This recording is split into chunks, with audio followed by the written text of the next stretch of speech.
প্রিয় দর্শক আসসালামু আলাইকুম। এই যে আমরা মাছ মারতে আছি, যে বস্তার ভিতর জাল, বের জাল।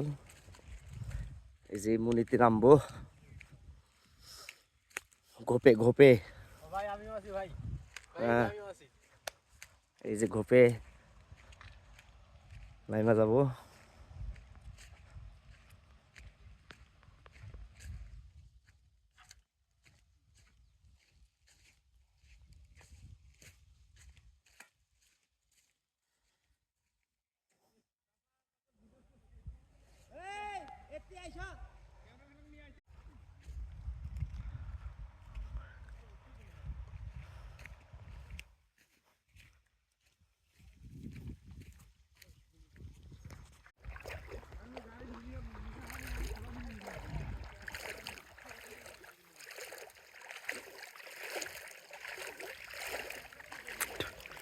আসসালামু আলাইকুম। এই যে মাছ মারতে আসছি, এই যে দেখেন লোক সংখ্যা আসতেছে। যে